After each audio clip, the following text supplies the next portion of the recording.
Today we are talking about Quaker's Oats, the Maroon 5 of breakfast cereals. Whilst the title of this video probably turned a few heads as it is, the reason behind it is actually very sinister, and we're going to be talking about it today in full detail. Today we are going to talk about the time that Quaker's Oats willingly allowed radioactive material to be placed in their oats.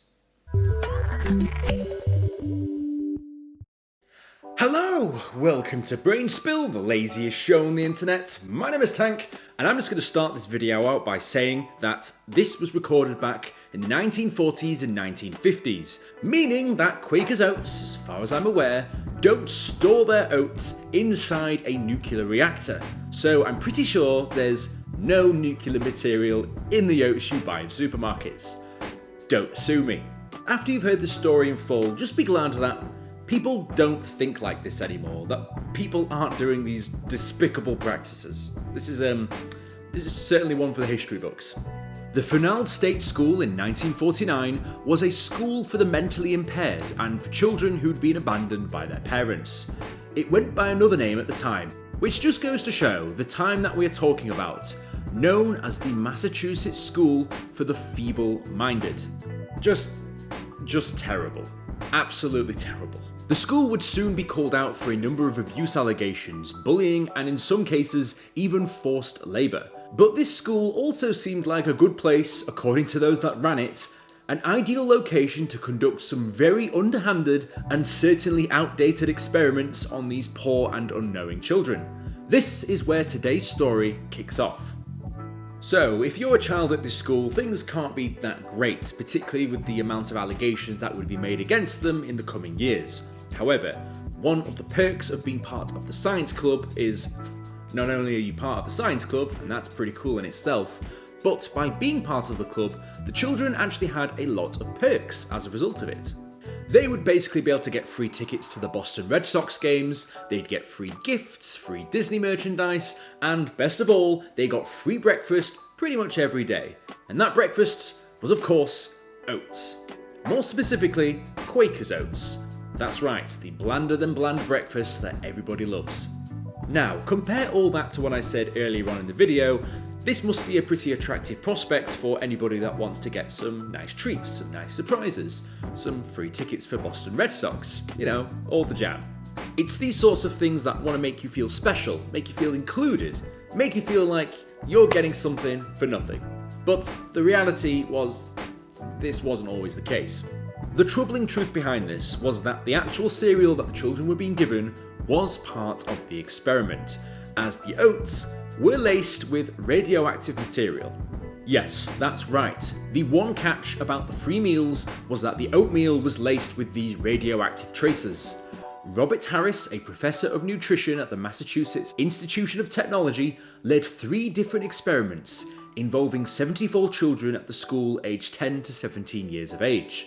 As part of the study, the boys were fed oatmeal and milk laced with radioactive iron and calcium. In another experiment, scientists directly injected the boys with radioactive calcium. This wasn't an isolated set of experiments either, as during the time many experiments were approved by the Atomic Energy Commission, involving more than 210,000 civilians who would have been exposed to radiation at the time. This story in particular was even more hard-hitting, not only because the test subjects were children, but also that a well-known brand, Quaker's Oats, were in on the experiment. Yeah, it wasn't even that it was the scientists putting it in the oatmeal and then serving it. I mean, they were, but it wasn't that Quaker's Oats were completely oblivious to the whole thing. If anything, they were also going to benefit from the results of this study. At the time they did this, the atomic energy research was ramping up, with scientists keen to conduct further research into how these types of experiments and radioactive exposure would impact human health. Quaker's Oats, wanting to be on the cutting edge of such science, agreed to partake. They supplied the cereal, MIT funded the research on the studies, and the school prepared and served the meals to the children, all in cahoots with each other.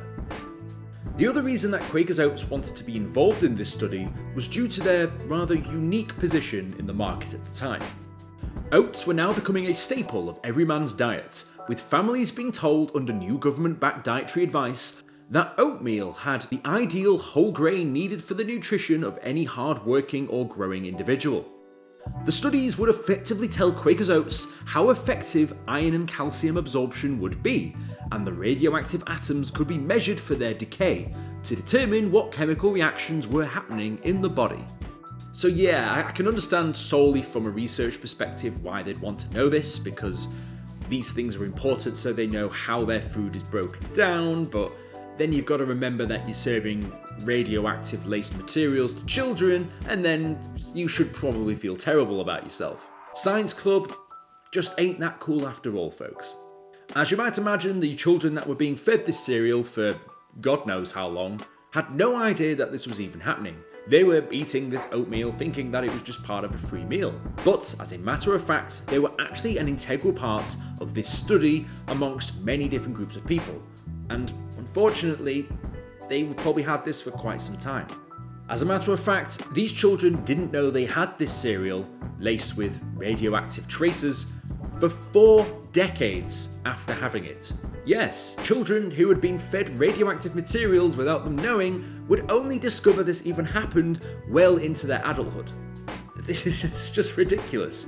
This story only came out in the public in the year 1993, when the documents were declassified, revealing the extent of the experiments, and a report in the Boston Globe among other publications which tried to identify the now adults to come forward.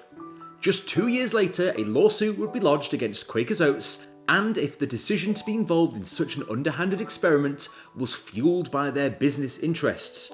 The answer was most certainly yes. According to the judge, that was anyway. Quakers Oats even went out of their way to try and defend this action, saying that the risk of cancer to the people that were having the oatmeal was slim to none. But that wasn't the only issue here, particularly due to the fact that they were feeding this radioactive oatmeal unknowingly to children, many of which were either orphans or mentally impaired. It just isn't a real good look for you, is it? The lawsuit included 30 former students of the school, to which in 1998 a settlement of $1.85 million was made. Of course, laws have been enacted since to prevent such experiments from being carried out, but for these kids, now adults, the damage had already been done. And yes, like I said at the very start of this video, this actually happened. It's on record. And in the year 1995, the then President Clinton, had to apologise to the children of the school who were victims of this study, basically saying that the government admitted responsibility and that they had failed in their duty of care to these children. Science can be fun and interesting, but it can also be bitter and very, very cruel. Today's tale is the latter, and is certainly the one and only time we're aware of that Quakers Oats purposely put radioactive material in their cereal. If you like the video, be sure to like and subscribe. If you want to be notified as soon as I upload my next video, be sure to hit the bell button. And if you've got any ideas for what topics you'd like me to discuss next, let me know down in the comments below. As always, sources used in the video will be in the description. Look, I know I said at the beginning of the video that oatmeal was boring, that's just my opinion, but it doesn't make it better by putting radioactive traces in the oatmeal. Maybe some like blueberries or a bit of honey, you know, something to add a little bit of flavour to it. That's relatively safe, but each to their own, I guess. I'll see you guys in the next video. Fantastic.